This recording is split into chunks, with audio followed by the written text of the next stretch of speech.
Originally I was just going to make a video and stick it out, but I've decided to make this one into a hangout, and hopefully you watch all the videos, and I just thought they were little gems. The last one, I'm not quite sure if that's what they're doing, but a lot of what he says is probably right. It's just that he thinks that aliens are coming. That's the last video.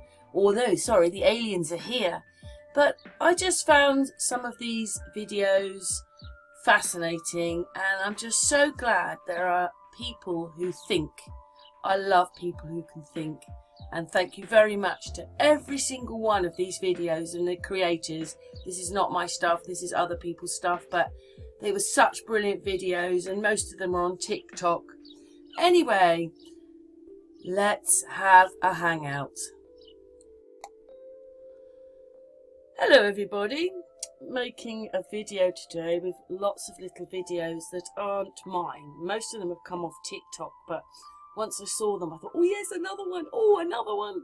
But look at that vision sign on there. That is the story of our lives, isn't it? That is it in a nutshell. But anyway, without any ado, we'll put on number 1.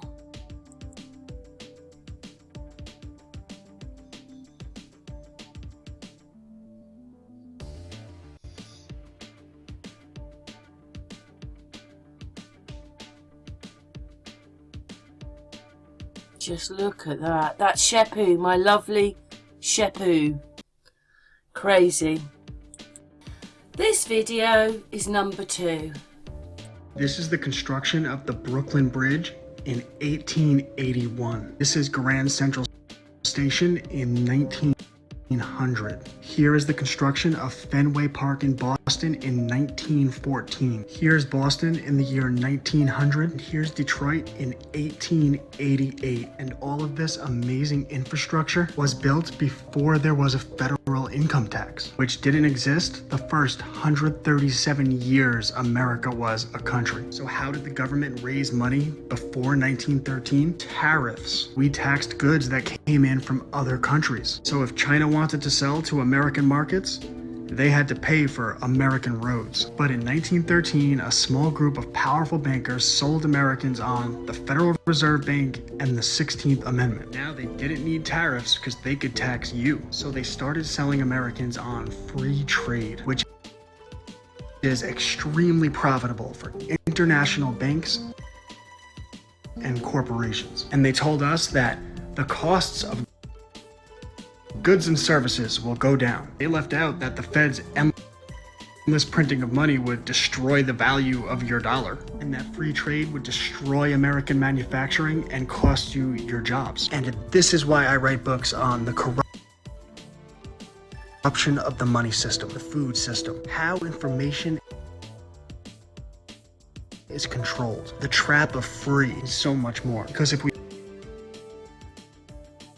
want to give the next generation a fighting chance, we have to teach them the truth. ClassicalLearner.com.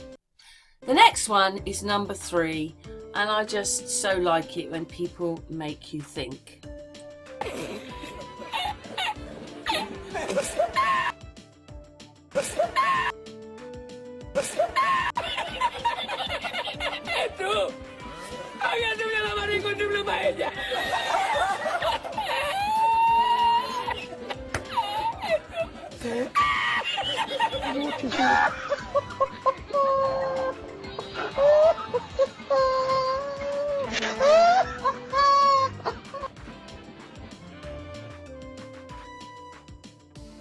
The next one is number 4. Interesting study on rats that I want to tell you. And there's 3 groups of rats. And in the first group, they fed lard and alcohol to these rats. Okay, lard is pig fat. Second group, they fed beef fat, it's called tallow, and alcohol to these rats. And then in the third group, they fed them corn oil and alcohol. Now, what's interesting is the first group, the lard and the alcohol, had minimal damage to the livers. And then this test, they were testing for like liver damage and then the development into a fatty liver because there was alcohol involved. I kind of wish they would have added one more group with this test, like a group of mice that only consumed alcohol, just to see what would happen. But anyway, the first group that had pig fat, lard, and alcohol, they had minimal damage to the liver. The next group with the tallow, beef fat, and alcohol, they had virtually no damage to the liver. What does that mean? That means that beef fat could potentially be protective to the liver. That's one idea. That's interesting. It's actually fascinating, especially since I consume a lot of beef fat in my diet, and I don't seem to have a lot of liver problems anymore. But then the third group of rats that were fed corn oil and alcohol, guess what happened to them? Not good. Severe liver damage. It's the most damage of all three groups. The worst food or ingredient, we'll call it, for a fatty liver or a liver in general. Number 5. I think we live in an open-air boot camp. Yo, listen to this. We are living in a villain's world, and they designed it perfectly. We eat the food they give us, Poison. vote for one of 2 people that they tell us to, and watch the movies that they show. They take our attention as soon as we reach age 5, and they never give it back. We go to school for 8 hours a day learning what they want us to. They scold us until we obey, and then they praise us when we do. They make us form a habit of waking up and spending our entire day in a building that we wouldn't choose, so that when we get older, we are willing to do the same. Following orders becomes comfortable when we spend our childhood doing what we're told. So when we're older, we hesitate to stray outside the norm. They tell us that we should do anything we can to attend a university, because if we don't, we will fail. They manipulate us into financial dependency at a young age so that we stay liable to the system. They've given us a currency that only has value because they say it does, and we receive it by working at a business that they own. Their millions become billions while the rest of us are forced to sacrifice our time for a minuscule fraction of what our work gains for them. Wake up to reality. This guy here is saying a pyramid in Bosnia is much, much older than the Giza pyramids. We'll never really know how old things actually are, because I've got another little video in here saying that, you know, things are fossils and that it can happen a lot quicker. Yeah, it can happen a lot quicker. But anyway, this is number 6. Hey, the real Pharaoh's curse is that we haven't built a pyramid bigger than Giza yet. I mean, just look at it. This thing is massive and it's over 4,000 years old. Oh, but we do have a pyramid bigger than that and nobody's talking about it. The Great Pyramid of Giza is peanuts against the buried Pyramid of the Sun in Bosnia, and you will not believe what they found there. In 2005, archaeologist Dr. Samir Osmanagic realized, hey, this hill in the small Bosnian city of Visoko is oddly shaped like a pyramid. And shaped like a pyramid was an understatement. This hill has virtually every characteristic of a real pyramid, and we continue to ignore it. To start, it has 4 triangular sides. That's it. Pyramid confirmed. We're done. Joking, but it's got even grade slopes and corners that connect perfectly under the foliage, along with an apex at the very top, the exact shape of a pyramid, but oh, it don't end there, Johnny boy. It's also perfectly aligned to the cardinal directions, north, east, south, and west, much like Giza. In fact, this one is even more aligned to true north than Giza, being only 1/300th of a degree off from perfect north, whereas Giza is 2/60ths of a degree off. They even took EMF, electromagnetic frequency readers, to the top and saw readings of 60 times more of what is normally expected on Earth. Another phenomenon that tends to occur at the pyramids, and the reason why is so mind-baffling that we'll have to save that for a future video. This hill was aptly named the Bosnian Pyramid of the Sun, the first pyramid of its kind in Europe, taller than the Great Pyramid of Giza and even bigger than the biggest pyramid of the world, Cholula in Mexico, with 4 other smaller hills around it that are also suspected to be pyramids or some other structures, as is usually the case at these ancient sites.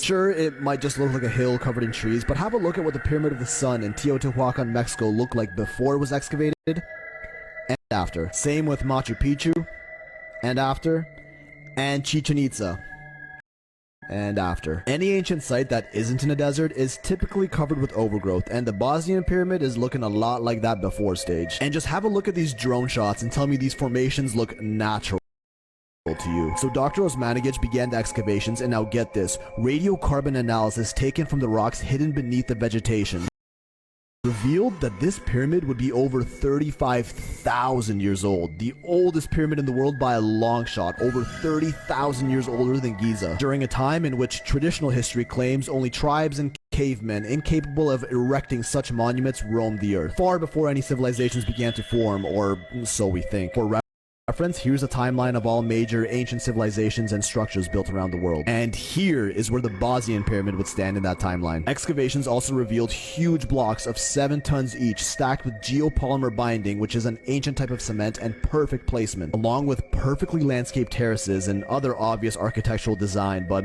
oh no, these are all natural. Note that this was all uncovered up to a meter underground, as would be expected of a pyramid over 35,000 years old. And of course, the archaeological gatekeepers of the world insisted this is just coincidental, with some even going as far as saying Dr. Osmanagic purposely placed these carved stones here to deceive the public. And famed Egyptologist Zahi Hawass, who oversees most of the Egyptian pyramid investigations, even petitioning the Bosnian government to stop these excavations. Within hours of this international discovery, the story is swept under the rug and labeled a hoax. Well, over 50 archaeologists around the world remained optimistic and actually joined Osmanagic's work in Bosnia, with virtually every single one of them who actually saw it in person confirming that nature could not have formed these hills. Further studies revealing an entire underground tunnel system in the area, the longest subterranean complex of any pyramid in the world. Inside these tunnels, large stone blocks were found that clearly seemed to be artificially created and placed. Other artifacts like this giant round stone that no one can explain, and a whole bunch of other smaller ancient trinkets, statues, and even what appears to be a map carved into stone were all found around the Bosnian Valley of Pyramids, all dismissed as irrelevant or flat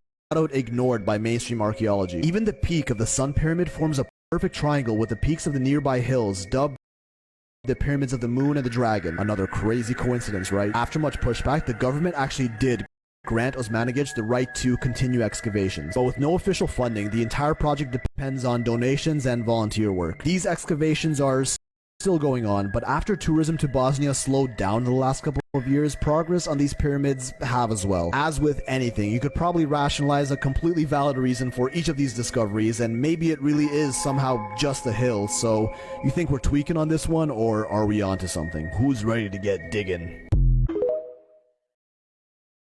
Here it is. It's number 8. Fossils are not millions of years old. This video out with me. This guy's going to explain that fossils are not millions of years old. Let's watch it. If you grew up like I did, taught in a state-run school system, you probably have a ready answer: millions of years. I grew up learning the typical evolutionary story party line regarding rocks and fossils, that slow fossilization ideas were true, and that fossils were millions of years old. I read books with detailed and colorful diagrams showing that fossils formed mostly when animals and or plants died in watery environments. I typically use the canned example I'd seen and heard so often: a fish. According to the typical series of pictures I'd seen depicted in a wide assortment of books, a fish would die, sink to the bottom of a lake, and get slowly covered in layers of silt and mud. As millions of years would pass, the sediment got compressed as new layers gathered. The mud would turn into rock, the fish would become permineralized, and voila, it became a fossil. If I'd just taken a few seconds to think about it, I would have easily realized that what my own eyes observed is that dead fish tend to float and bloat, and the ones that were at the bottom were chewed up by crabs and little nippers quite quickly. And even the bones didn't last all that long. I realize now that I'd been taught what to think, not how to think. Most people, even Christians, still believe that it takes millions of years for rocks to form and a living organism to become a fossil. I realize now that a major reason I never doubted these ideas is that I'd never been shown an alternative for how fossils could have formed. I never heard one person in my earlier years ever mention that a giant catastrophe, especially the Great Deluge recorded in the Bible, could have buried creatures rapidly and completely and formed fossils very quickly. I realized that evolutionary researchers can't explain many things according to that long age paradigm, which is likely why they've more recently begun to embrace and incorporate catastrophic explanations into their evolutionary system. Like why they've found fossilized animals in the middle of very specific short-term activities and actions, like eating or giving birth. For example, at the Creation Museum in the United States, we have a fossil fish displayed that was swallowing another fish while they were buried. Another is the fossil of a horseshoe crab with its tracks visible in the sediment it was traveling along. This indicates that not only was it buried at lightning speed according to the common geological perspective, but that the right chemical conditions in the sediment for rapid fossilization to protect the specimen and its tracks must have been present, eliminating the need for any kind of deep time process to account for the fossilization process. And even more rapidly decaying soft-bodied animals like jellyfish have been found in Australia, Canada, Germany, the United States, and other countries. And this presents an incredible conundrum for evolutionary scientists, because jellyfish decay so rapidly they typically leave no trace whatsoever after a very short time. Now, fossils are typically embedded in rock, which means if the fossilization of an organism occurred rapidly, then the rock they are trapped in must have formed quickly as well. Most of us have been told that it takes millions of years for large portions of strata we see around the world to have formed. How would that explanation fit with the clock in the rock found in Washington, USA in 1975? So we know that rocks can form rapidly under the right conditions. When you realize this was a real event, you can understand that the flood would have swept away plants and animals, creating huge amounts of biomass and burying them in waterborne sediments. This would mean many were buried en masse, which would have created huge fossil graveyards, of which we find many around the world. The Messel Pit in Germany, fossils of birds, amphibians, reptiles, insects, fish, and mammals are found in the same place. Not only that, are so well preserved, they show color, fur, and food in their stomachs. Fossils have been made in a laboratory in 24 hours, mimicking naturally occurring fossils to a T. This news was published in a secular article from the University of Bristol called "Creating Synthetic Fossils in the Lab Sheds Light on Fossilization Processes," which mentions that the experimental samples, or what they refer to as synthetic fossils, are compared to real fossils, supposedly thousands or millions of years old, and they were basically identical, not just visually, but also microscopically, as revealed using a scanning electron microscope. Scientists even found that just as in the naturally occurring fossils, the 24-hour fossils contain preserved microscopic pigment-bearing structures called melanosomes that reside within the organic films in feathers and lizards treated, while unstable protein and fatty tissues degrade and are lost. This experiment, accomplished using a hydraulic press, shows that under the right conditions, fossils can form very rapidly. Cool, I think this video is very good. It's number 9 on the videos. When I say this dude found the code, bro, he found the program. He found the matrix download, like, psh. Look, watch this right here, because this is going to tie into the box talk. Y'all remember the box talk. If you haven't seen it, go to my page right now and look at Box Talk. It's like 5 videos. Bruh. But this is going to tie into this. But watch this, because homie just found the code. Watch this. One, the brain, not the body, needs to sleep. And then what is the brain doing in sleep? I just checked this out, man. It's doing something that if you put electrodes on the surface of our scalps and we all fall asleep, at night, during the day, the waves, the measurements are, sort of wavy. There's different ones depending on how you're engaging. At night, there are some sharp 90-minute patterns. That stuff is designed, that's built in. Really? Yeah. So that's not new. We don't have that when we're awake. No, if something startles us, the electricity will be different. If we meditate, the electricity will be different during waking. But at night, you're on something program. And that's not new, Louis. That's the stuff that I've known for 20 years, and sleep people have known for 40 years. What I'm trying to do is give you an explanation, a synthesis. That's not random. That's not a glitch. 7 billion brains on a 24-hour cycle. Sleep pressure, you got to lie down, you got to sleep. The brain is saying you got to sleep. And when it's sleeping, it's doing this. 90 crisp cycles of REM sleep. You've seen the charts. They look like Lego. They look like the top of a Tetris thing or a Lego thing. That is something fundamental that's happening, in my opinion. And so that's why I think we must sleep. But I think what's the most important part of sleep is the dreaming. My kid... Yeah, that's right. You heard him right. He said it's a program, in a nutshell. But check this out right here. Have you ever walked past somebody, or you walked into their house and you just felt the energy, or you walked into the room and you felt some type of energy, some type of vibe that was just so off, and you was like, I don't know about that. But watch this right here, because I'm going to show you exactly why and how that's actually possible and what's really going on. Watch this. So quick little lesson. If you go into any room, I don't care where you at, majority of the rooms, all of the rooms are gonna have something called a 90-degree angle. Boom, everywhere. And most of the time it's like, what is it, 4 times 4, that's 8. It's 8 sides. Now, check this, not 8 sides, I didn't mean to say 8 points, okay? But it creates a 90-degree angle. But watch this right. So the human body produces 360,000 joules of heat per hour. So roughly that's about 100 watts. I ain't forgot about you over there in the back. We gonna get to why you feel a certain way when you walk into people's house. Watch this. But first we gotta look at this feng shui. You heard of feng shui? Feng shui is an ancient Chinese practice that involves arranging buildings, objects, in space to achieve harmony and balance. Check this out. Everything got that 90 degree. Your door frames, your mirrors, windows, furniture. And that's exactly what I'm saying. Anything that is structural based that wants to hold energy, secure, emit and receive. So for instance, you think about a bed. A bed can hold storage, energy, receive, emit, boom, all of that. But watch this, watch what the body does. Check this out. The reason why that you be feeling like the way you feeling when you walk into a room is because every human being has something called a aura field, right? Or energy field, but we're not gonna get into that right now, but that's part of the reason. But this is what I wanna show you right here. You wanted to know how your energy is getting stolen? Look, check this out. Check out what feng shui says. Sharp corners are considered bad energy, or they are also known as sha qi or feng shui, poison arrows, and are said to weaken energy and promote poor health and well-being. But check this out about the 90 degrees. Look.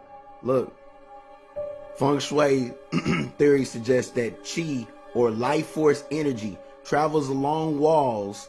When qi from 2 walls meet at a 90-degree angle or less, it creates energetic turbulence that can affect the human energy field. Man, what do you, bruh? Remember, feng shui is the practice of, it's the ancient Chinese practice that involves arranging buildings, objects, and space to achieve harmony and balance. So what that means is that when you walk into a room, right, first of all, your energy field can be so great and so large that it starts to emit some things. But here's the thing: you get contained when you are in these 4 walls, right, with these 8 points, right, in these 90 degrees, because what it does is it starts ciphering your energy, bro. It starts ciphering your energy when you walk into that house or that room or whatever. Check this out. It says, and some say that homes absorb the energy of people who live or have lived there.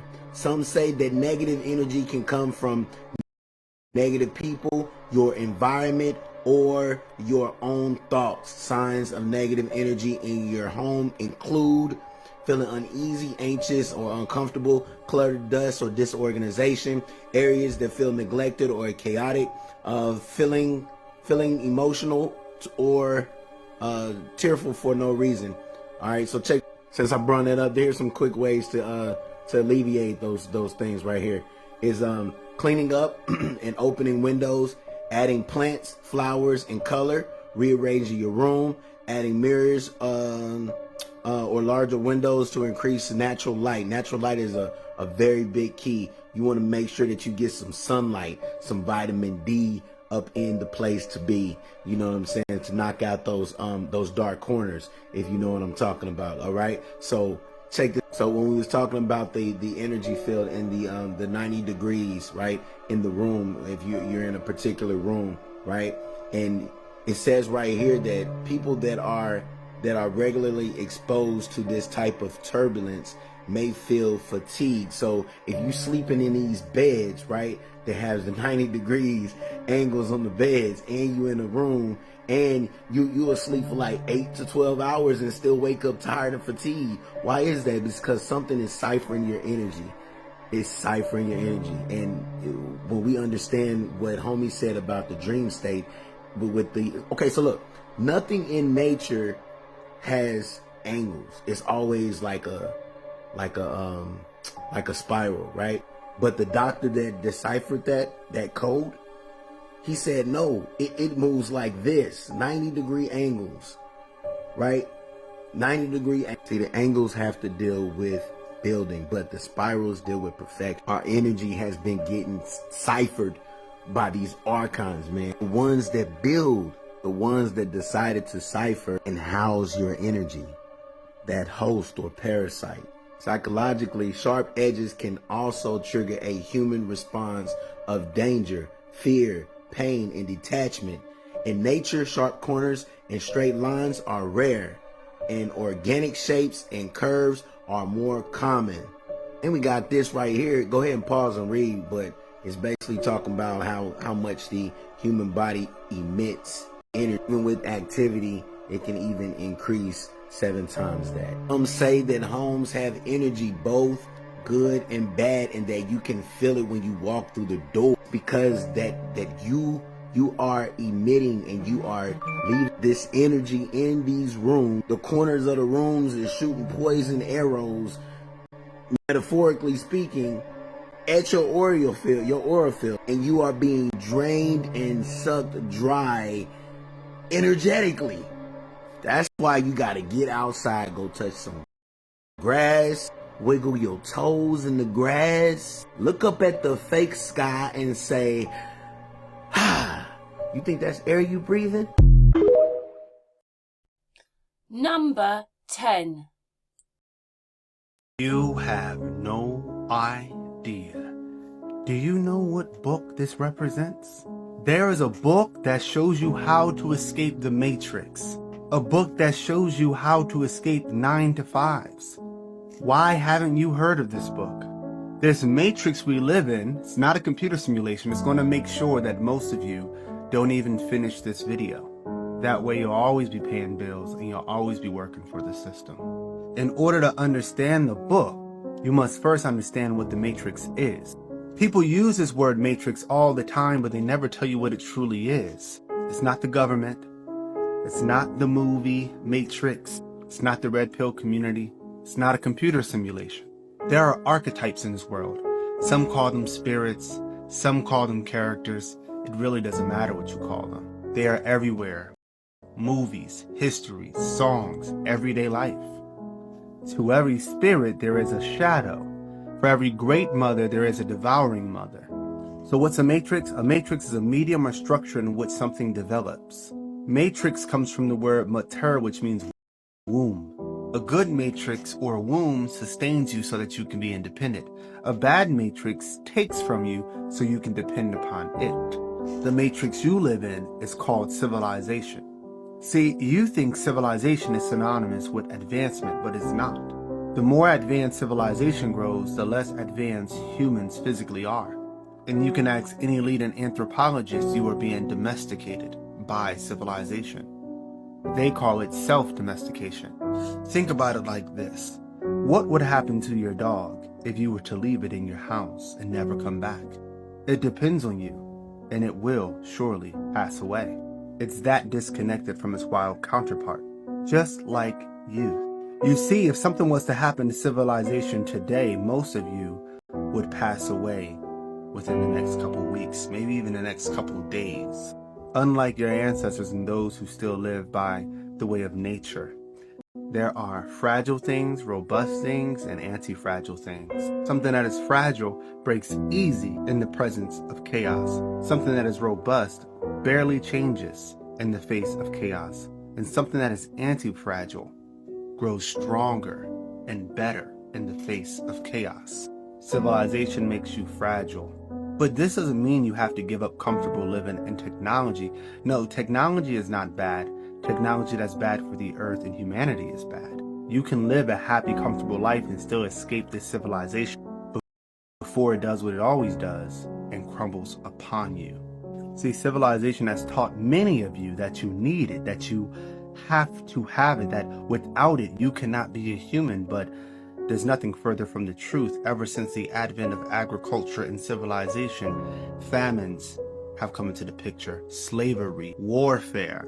And I'm not talking about battles between groups of tribes. I'm talking about annihilation warfare, right?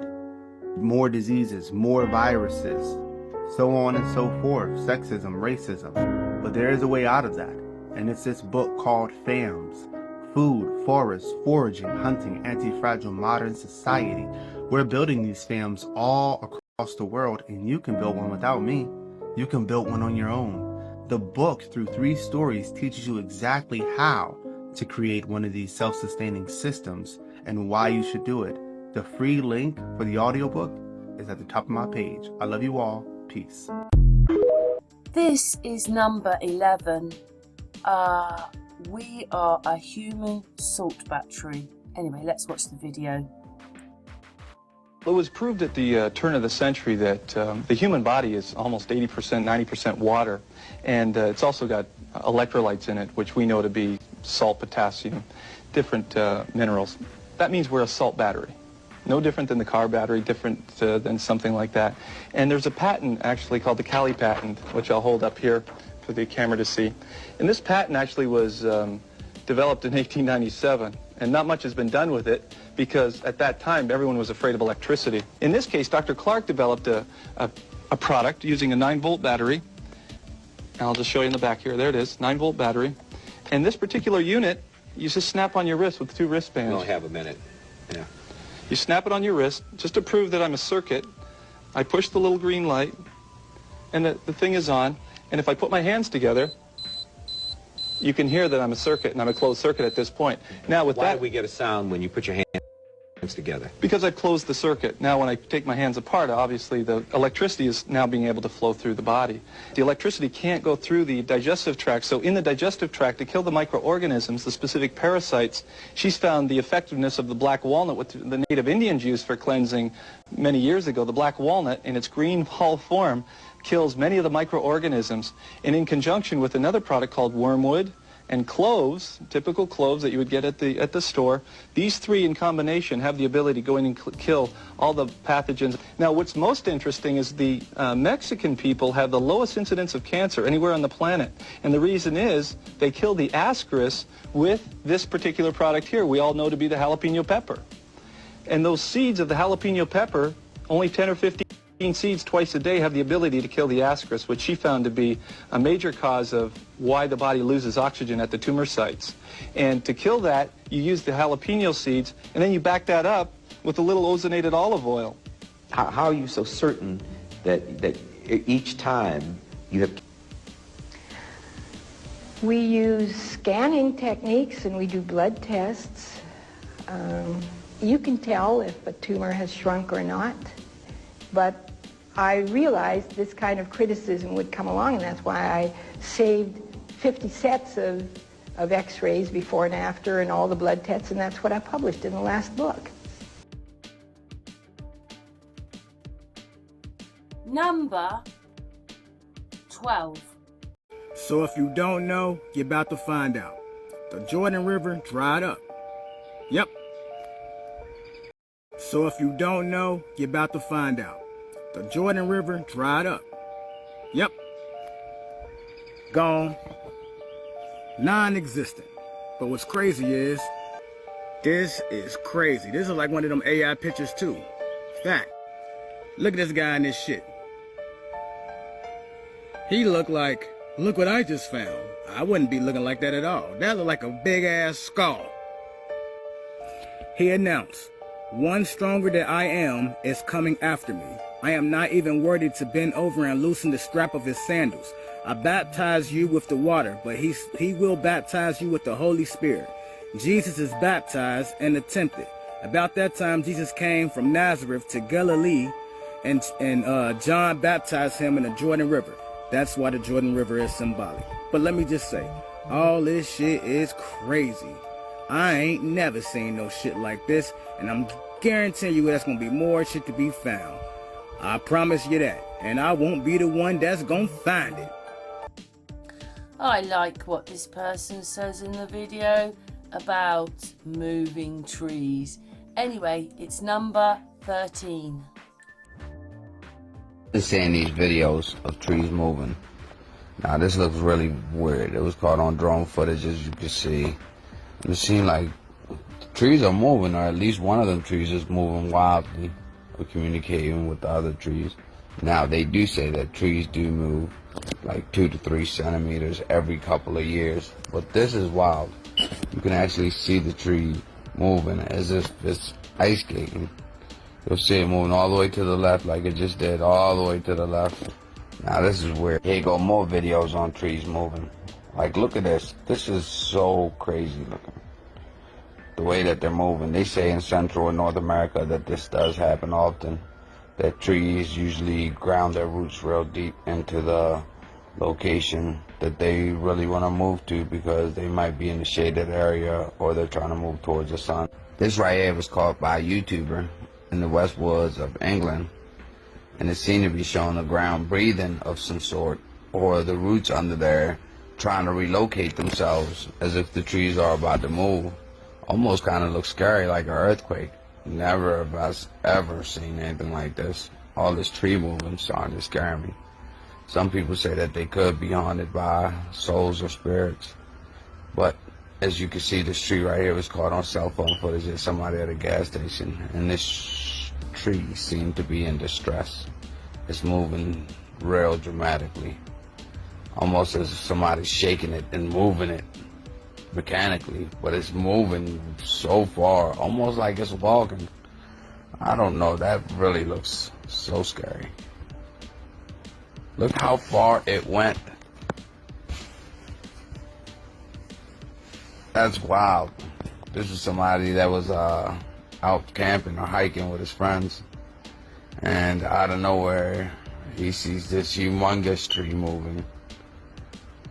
I would have been so scared if I'd have seen this.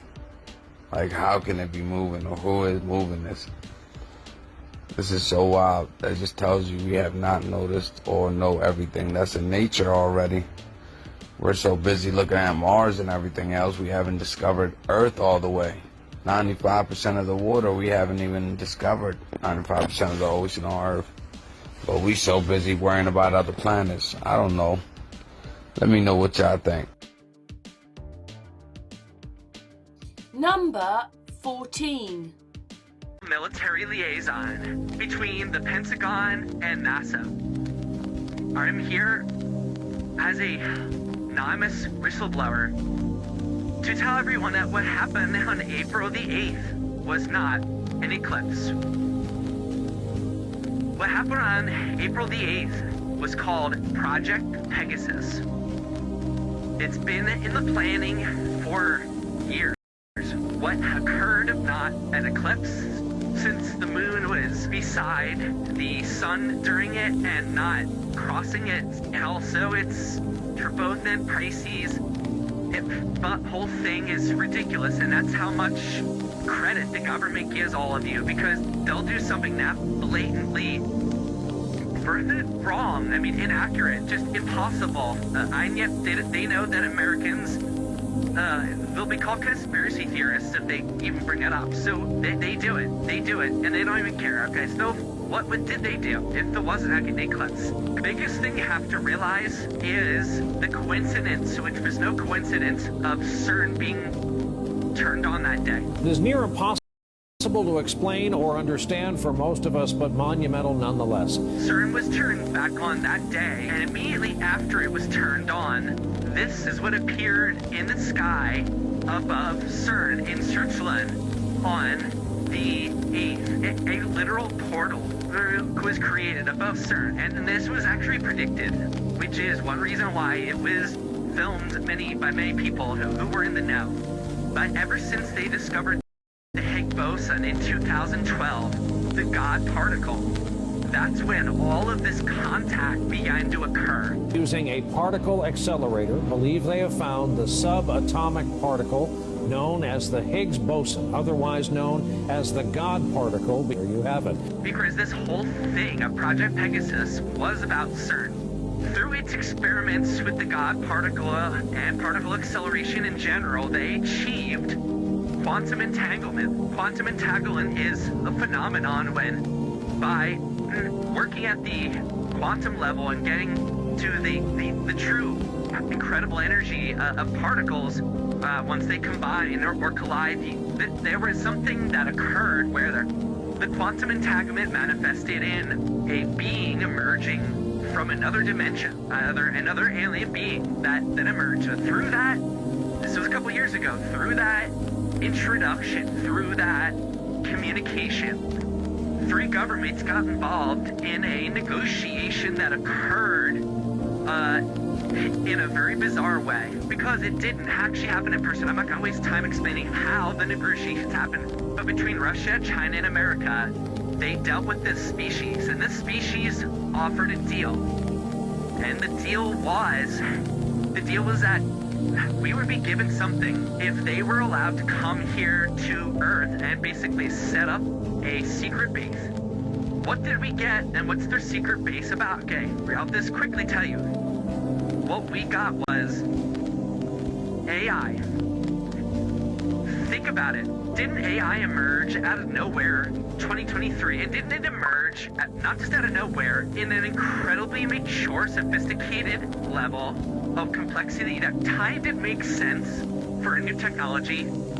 And even now, 1 year into it, a year and a half into it, whatever we're at, it's getting scary what it can do. I mean, it's indistinguishable from reality in some cases. Okay, so that's where we're at 2 years into AI, and that's because AI, like a lot of our technology, like the microchip and other things that we got from Roswell and the Greece, this is another technology from another higher level species. And let me just add this, for those who think that AI is about making funny pictures or interesting videos and stuff, sure, it can do that, and that is the consumer-facing end of this technology. But if you knew the intent of AI in terms of how it will impact your everyday life very soon, you might take a gun to your head and blow your brains out. It is that radical of a shift. What the government intends to do with this shiny toy called AI. That's what we got. In return, they got basically the southern half of Antarctica, below the South Pole.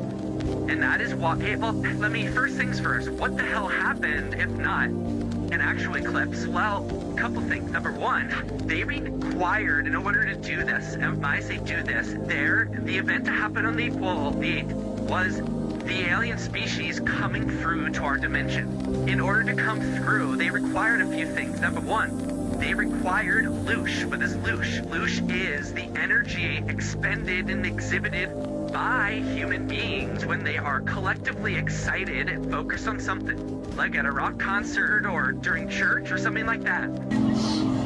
Oh, it's emotional. I can't explain why, but it is. We had tears, we had screams, we had fireworks.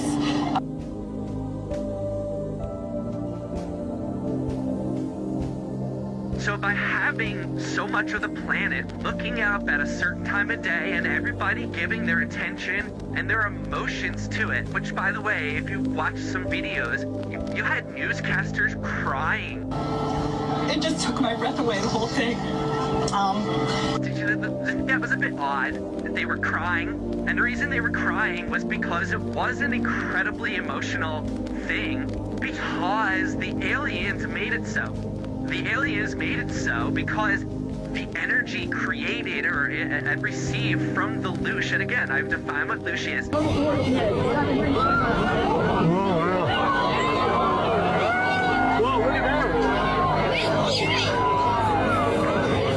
What's that all about?